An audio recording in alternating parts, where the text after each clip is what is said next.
Type 1। एक हल्ला नहीं। होमवर्क मिला था ना। एक, दो, तीन, चार,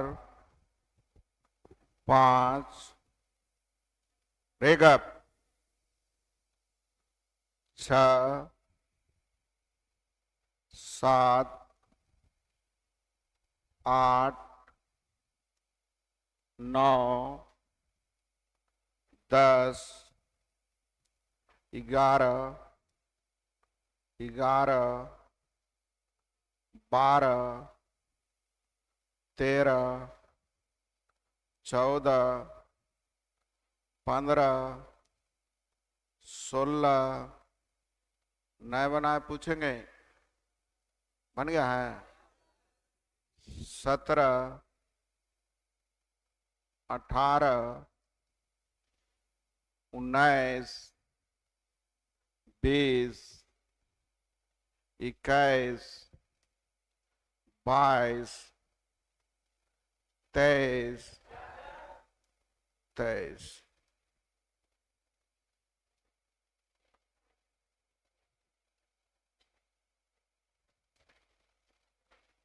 ध्यान दीजिएगा।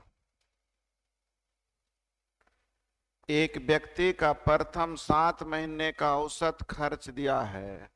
7 महीने का औसत खर्च आप लोग का दिया हुआ है कितना?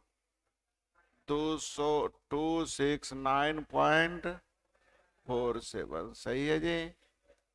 अगले 5 महीने का दिया हुआ है, जल्दी बोलिए। 281.0। तो क्या पूरे वर्ष का औसत खर्च निकल जाएगा? क्या है? 05। 7 महीने का औसत खर्च दिया है, 5 महीने का औसत खर्च दिया है। क्या पूरे वर्ष का औसत खर्च निकालने आ जाएगा? तो चलिए आप लोग 269.47 को मान लीजिए। इससे देखिएगा कितना ज्यादा है। जल्दी घटाओ, जानते हैं ना। 269.47 से कितना ज्यादा है? 11 दशमलव कितना?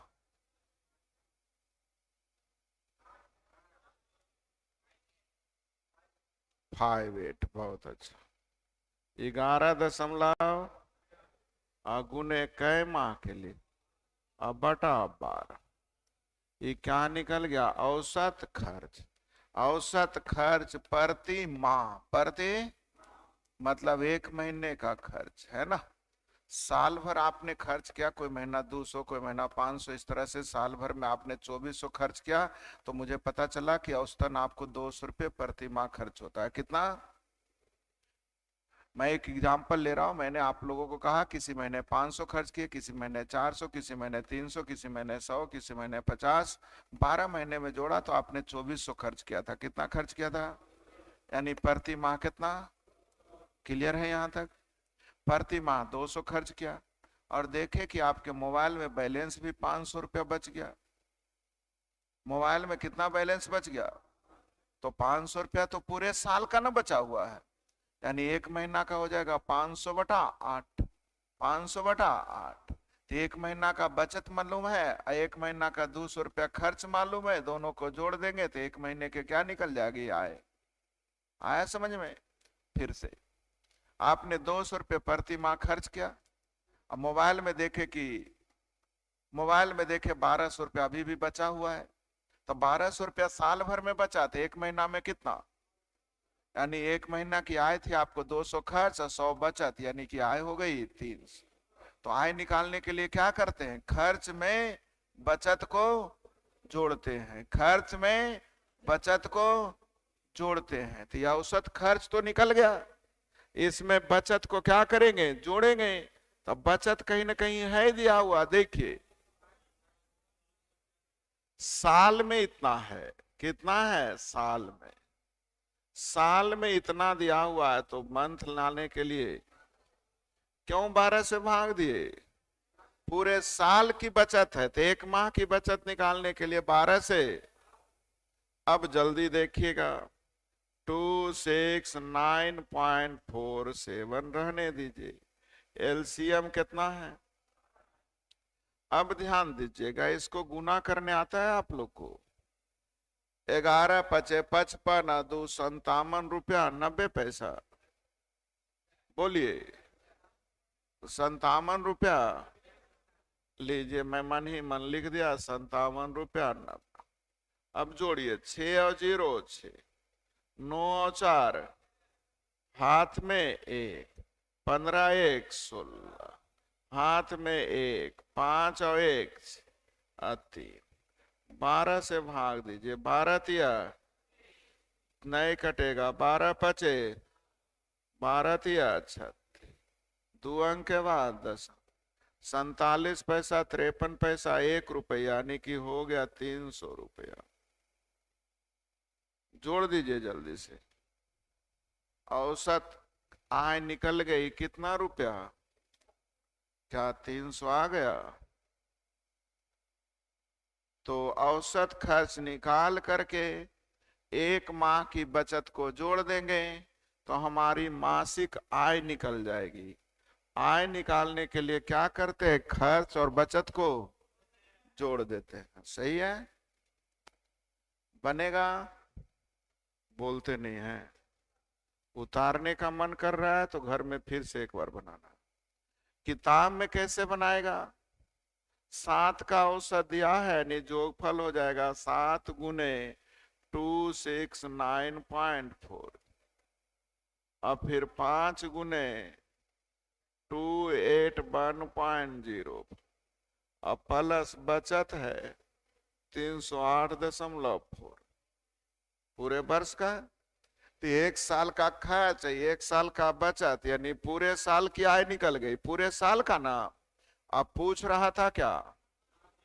मतलब 1 महीने का, यानी 12 से। तो किताब वाले के पास तो कैलकुलेटर होता है, वो जल्दी से कैलकुलेट करके लिख के जोड़ घटा के आंसर, या उसको बनाने के लिए तो 5 मिनट का टाइम होता है, लेकिन आपको बनाने के लिए 20 सेकंड का टाइम देता है। बड़ा गद्दारी करता है। अपने बनाता है 5 मिनट में, हम लोग को कहता है 20 सेकंड। तो 20 सेकंड में बनाने के लिए उसकी तरीके चलने वाले है ही नहीं। तो मैंने आपको जो बताया वो समझ में आया? कोई भी किताब उठा के देख लीजिएगा, यही तरीका रहेगा कि औसत खर्च में बचत को जोड़ देंगे, आय निकल जाएगा। अब 12 से भाग दे देंगे तो मासिक आय निकल जाएगा। अब आपको सोचना है दोनों में आसान कौन है, बन जाना चाहिए। तो आप अगर अब सीख गए हैं तो आपको कैसे बनाना है? 269.47 मान लीजिए, इससे कितना ज्यादा है? तो इससे जल्दी बोलिए, 11.58 अगुने 5 बटा कितना, और यहाँ भी 12 माह का दिया हुआ है 308 पॉइंट। अब इसको तो हल करना ही पड़ेगा, इसका बचाव हम करने वाले नहीं। तो आप लोग खुद देख लीजिएगा कि आंसर कितना जाएगा। बन जाना चाहिए 24। अब मिटा दें, लिख लेंगे ना? पक्का ना? सीखिएगा, ध्यान दीजिएगा। 2 तरह का आंसर पूछ रहा है। क्या पूछा जा रहा है? पहला क्वेश्चन समझने का, कुल कितने प्रतिशत, यानी परसेंटेज चाहिए सिक्का का। किसका चाहिए? तो ऊपर है, एगो है 600 सिक्का और एगो है, पहला निकाला गया है 12%, तो पूरे में कितना परसेंट निकाला गया? हल हो जाएंगे। कितने परसेंट सिक्के? तो पहला निकाला गया 12%, दूसरा निकाला गया 24%, तो कुल कितना परसेंट हल करने आ जाएगा? ऊपर कटता है तो छोटा है गुना भी कर सकते हैं। 48 12 60/3 का मतलब 20। विदाउट पेन आंसर 20 देने आ गया। जल्दी बोलिए। दूसरा क्या पूछ रहा है? कुल कितने प्रतिशत धन मतलब मूल्य। तो 654 मतलब 150 रुपया। 1298 मतलब 600 रुपया। यहां निकाला गया और यहां निकाला गया। अब ऊपर कटता है तो क्या आपको दोनों क्वेश्चन में अंतर निकल गया? कितने परसेंट सिक्के निकाले गए? तो परसेंटेज किसका निकालना है? सिक्का का, इसलिए ऊपर रेशियो सिक्का। कितने परसेंट धन निकाले गए? तो ऊपर रेशियो धन। धन का मतलब मूल्य। क्या आपको समझ में आ रहा है चीज? अब हल कर लीजिए। छोटा है गुना भी कर सकते हैं। 96 12 108/5 यानी 21.6। अब आप लोगों को दोनों आंसर देने आ गया भाई जी। तो कितने परसेंट सिक्के निकाले गए? तो रेशियो सिक्का का। कितने परसेंट धन निकाले गए? तो रेशियो धन का। क्या आंसर देने आ गया? जल्दी बोलिए। आंसर होगा 20%, 21.6%। बन जाना चाहिए। अब कितना था? 25। नए बना है, पूछेंगे, डरेंगे नहीं कि बगल वाला क्या बोलेगा। 25 26 26। गप नहीं, सीखिए। क्या लिखल है? वजन में कुल कितने परसेंट की? तो ऊपर होना चाहिए रेशियो वजन का और नीचे होना चाहिए प्रतिशत वृद्धि का। तो वजन है, जल्दी बोलिए, 4 अनुपात। पहला में वृद्धि और दूसरा में वृद्धि। जल्दी। तब पूरे में कितने परसेंट की वृद्धि निकल जाएंगे? अब बोलिएगा सर ई देल है जे, तो हमें परसेंट से मतलब है, इसकी कोई जरूरत। जितना डाटा चाहिए उतना ऑलरेडी दिया है। मान भी सकते हैं, गुना भी कर सकते हैं, वो आपकी मर्जी। जल्दी बोलिए, किसको माने? किसको? 12 को मान लिए। इससे कितना ज्यादा? तो 4.5 × 5 यानी 22.5/9 के लिए 2.5 ना, यानी 14.5। हमको आसान लगा, अब आप बताइए। आसान है? हम किस पे फोकस कर रहे हो, समझ में आ रहा है? क्या पूछ रहा है? कुल कितने परसेंट की? तो प्रतिशत वृद्धि निकालना, वो भी वजन का। तो ऊपर रेशियो किसका चाहिए? वजन। तो वजन का रेशियो दिया हुआ है 4 अनुपात 5 है जी। और कुछ इधर देख लो, काम बन जाएगा।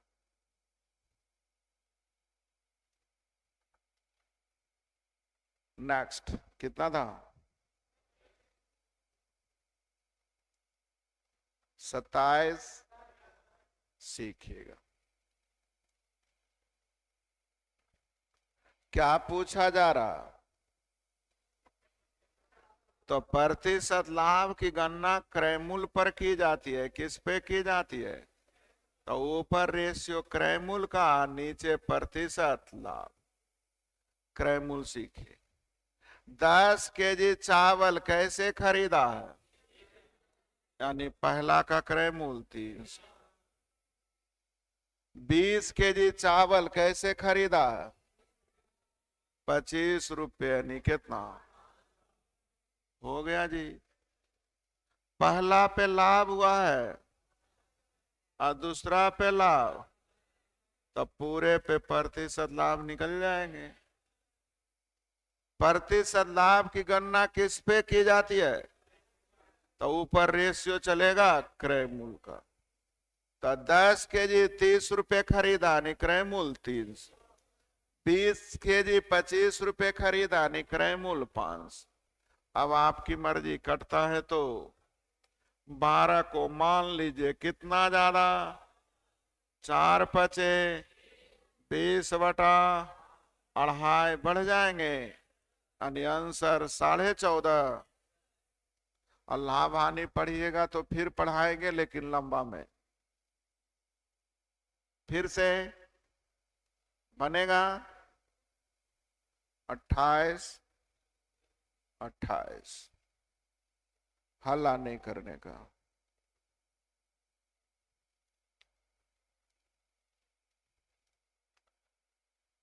एक व्यक्ति ने 1853 केजी चावल 43 रुपए 75 पैसे केजी की दर से खरीदा, टोटल क्रय मूल्य हो जाएगा 1853 गुने।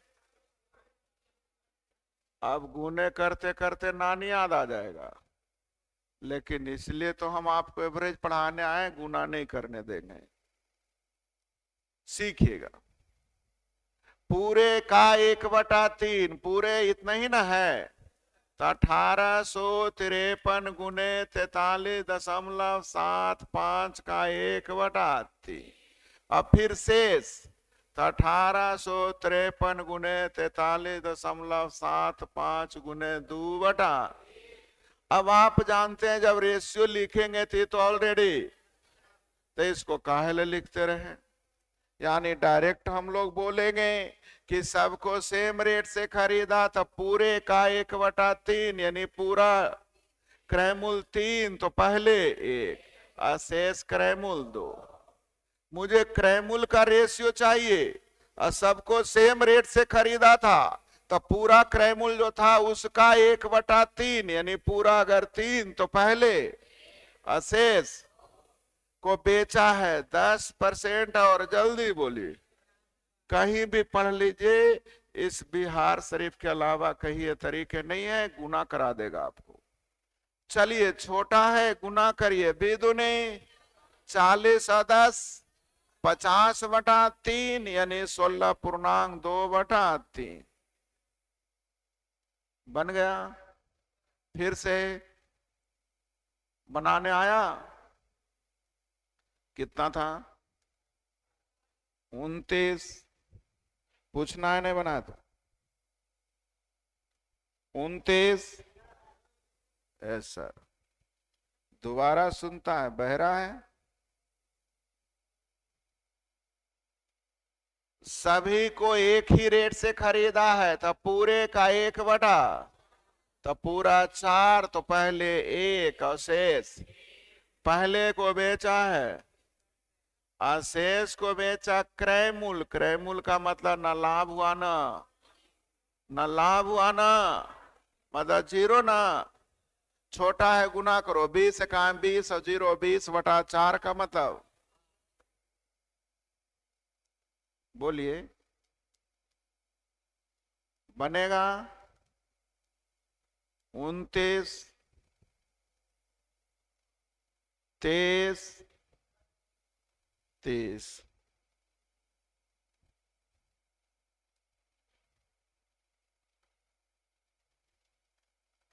पूरे को सेम रेट से खरीदा है, पूरे का 60% भाग, यानी पूरा का 60% भाग, यानी शेष 40 ना, 20% ला और 10%। चलिए कटता है तो बोलिए जल्दी से, 60% को 3/5 भी पढ़ते हैं, यानी पूरा 5, तो पहले 3 शेष 2। छोटा है गुना करिए, बीतिया 60 में से 40 20 गया, 40/5 का मतलब 8 प्लस में, यानी लाभ, अगर माइनस में तो हानि। बन गया जी।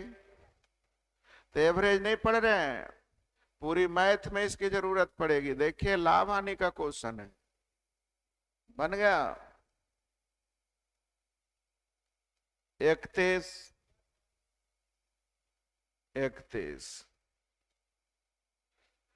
10,000 रुपए को 4 भागों में उधार दिया है, तो ब्याज की दर होती है मूलधन पे, तो पहला मूलधन पे है 8%, कितना?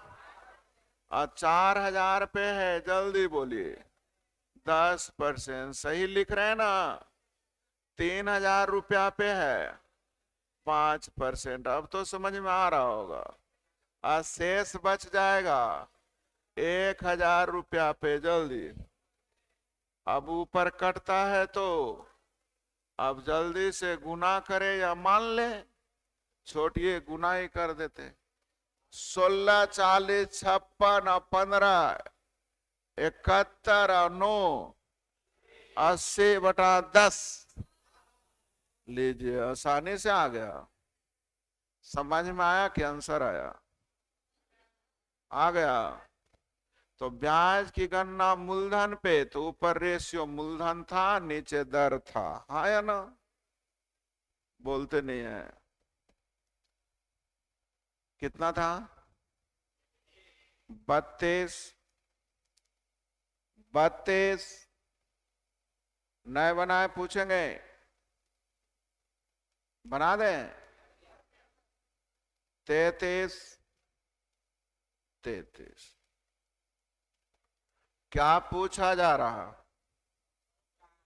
चाल होती है किलोमीटर प्रति, किससे भाग पड़ता है? घंटा, मतलब समय से ना।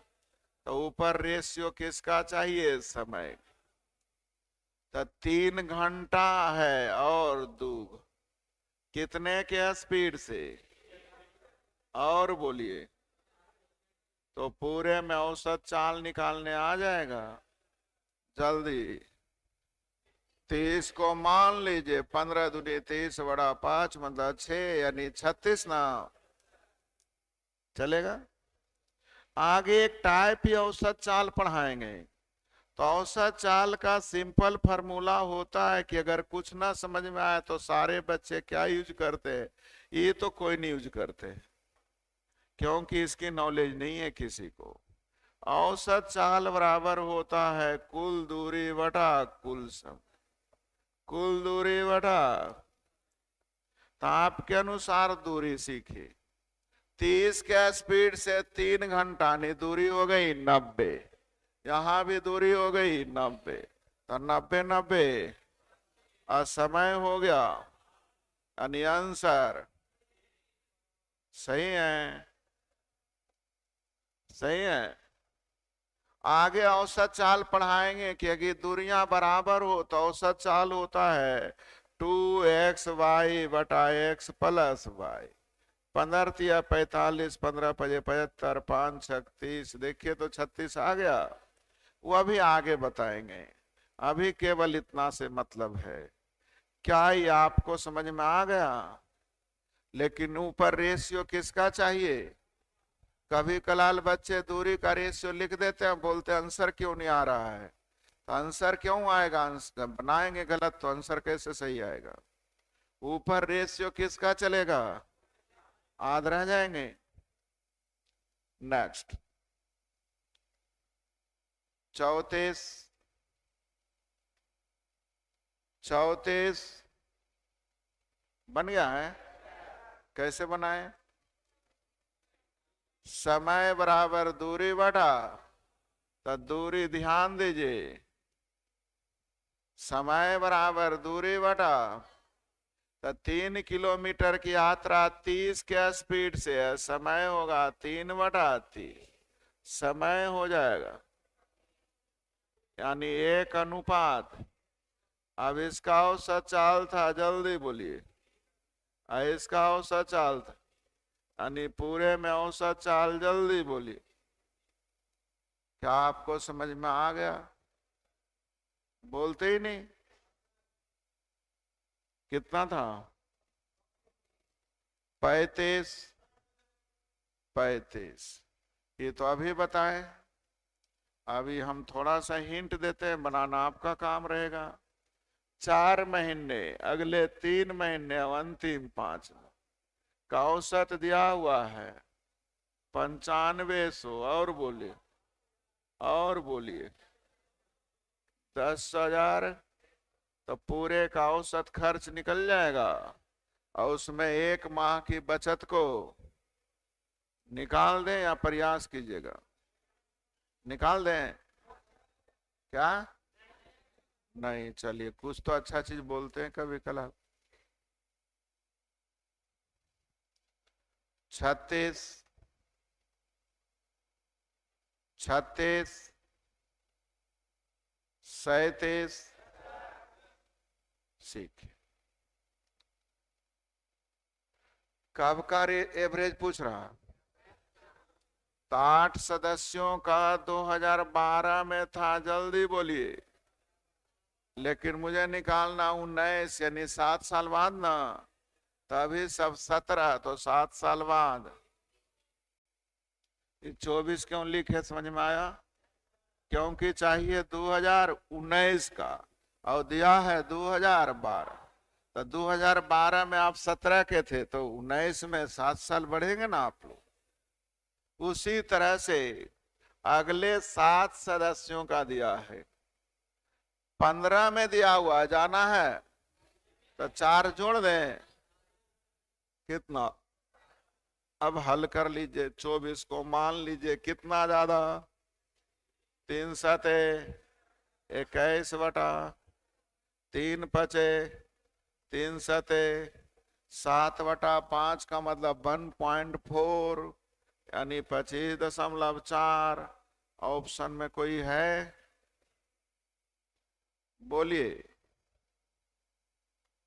बोल नहीं रहे हैं। बनेगा। नेक्स्ट कितना था? 38, 38। ये तो सेम है। फिर से एक बार और ऐसर कर रहा है, चलिए उसकी बात मान लीजिए। कागो तो गधा है, उसको भी बात मानिए। 5 सदस्यों का औसत दिया है 2017 में ना। चाहिए कब कब? 2 साल बढ़ जाएगा, तो 24 और 2। 6 सदस्यों का 15 में दिया हुआ है, चाहिए 19, यानी 4 जुड़ जाएंगे, 26। आगे दीक्षित परिवार के 9 सदस्यों का 18 में दिया है, जबकि चाहिए, तो 1 बढ़ जाएगा। क्या हल भी हम ही कर दें? 26 को ही मान लेते हैं। इससे कितना कम है? 4 नमा बटा कै के लिए,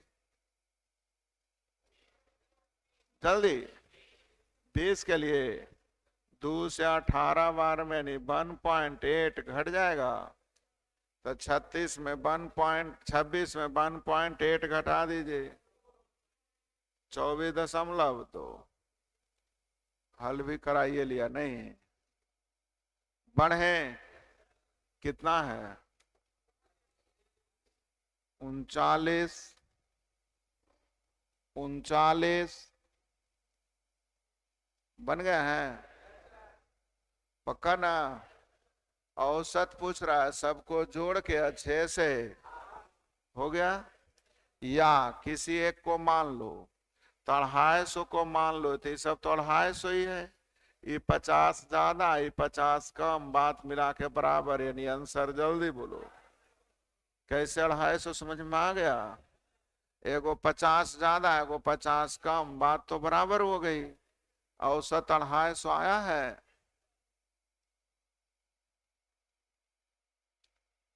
ये बन गया है।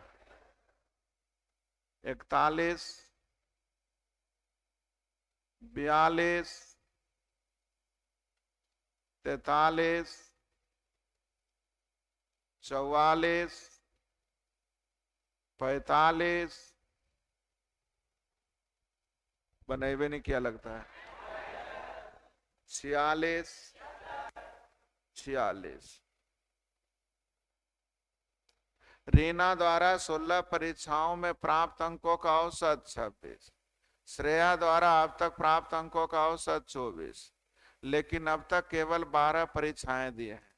रीना के समान प्रदर्शन करने के लिए श्रेया को शेष परीक्षाओं में कितने? अच्छा, ये क्यों नहीं बना? ये अगली टाइप का था। 16 का औसत कितना है?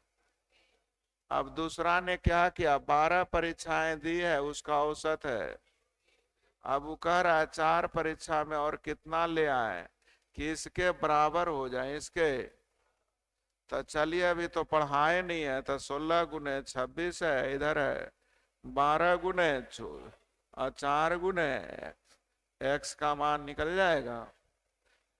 अभी टाइप 2 पढ़ाएंगे तो ये आसानी से बनेगा, बिना x के बताएंगे। सही है।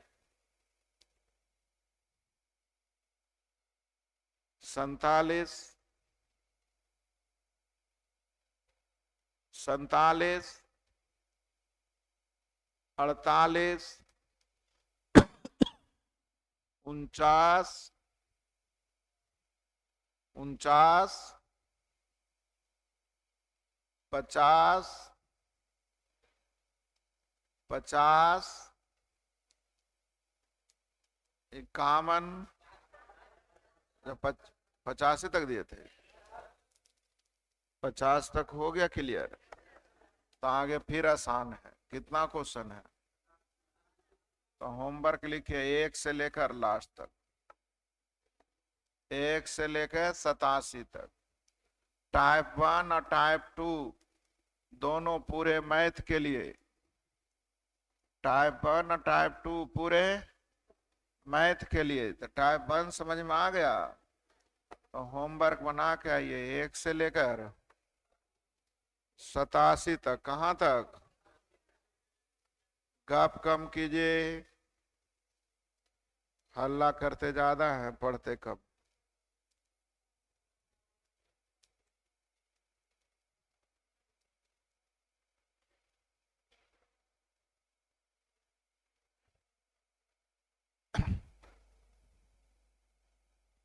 उन्नीस पुरुषों का औसत 47 है, 19 का औसत कितना है? अच्छा 74 है। 19 का औसत 74 है, 38 का औसत 63 है, तब पूरे का औसत निकल जाएगा।